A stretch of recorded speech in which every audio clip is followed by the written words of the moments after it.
Sporta domnīcas noslēdzošais temats šoreiz hokejs, un līdzīgi kā ķirsīts uz putukrējumu, šoreiz arī Latvijas hokeja izlase ir savu ķirsīti uzlikuši uz putukrējumu. Ja vien teorētiskās cerības neliks palielināt ķirsīti līdz persikam šajā gadījumā. Vieta A divīzijā ir saglabāta, tas ir 20 gados bijis laikam galvenais uzdevums katru gadu, un vai nu diemžēl, vai nu atkal, es nezinu, tās ir emocijas, bet mūsu izlase ir paveikusi ļoti lielu darbu, un šis ir emocionālā ziņā, man liekas, visgrūtākais čempionāts, kāds ir bijis. Šie rūgtie zaudējumi, šī rūgtais zaudējums un fantastiskā atspēlēšanās. Man liekas, tas ir tas atslēgvārds, kas pavada mūsējos, un man patika, man šķiet, Pēters Pūrīts ir arī sekojis līdz hokejam. Viņš teica, ka Latvija varētu kļūt par pirmo izlasi, kas pasaules čempionātu uzvar neuzvarot pamatlaikā nevienu spēli.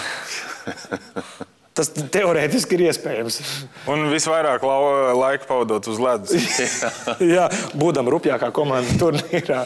Edgar, pēc Kazahstānas spēles, kad arī ļoti grūtā cīņā, es redzēju komentāru, kad Twitterī un Facebookā cilvēki raksta, oi, nu ko jūs te priecājaties, it kā mēs būtu Kanādu vinnējuši. Man bija sajūta, kad laikam ir ļaudis, kas dzīvo vecos laikos, un ir ļaudis, kas nav sapratuši, ka šodien hokeju spēlē visi, māk spēlēt visu, un ka tāpēc tā ir A grupa, kurā tavi pretinieki, tu vari aizķerties pie lielajiem un zaudēt sava līmeņa komandām, ka tas hokejs, viņš ir liels visur šobrīd.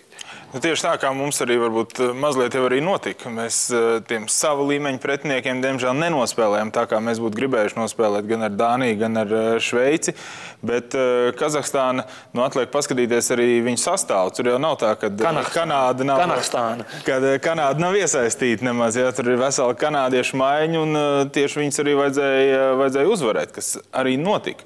Un par šo te komandu droši vien, ka runāts ir daudz, un tā atspēlēšanās man šķiet ir nāk no tā cīņas spara, kas ir komandā iekšā.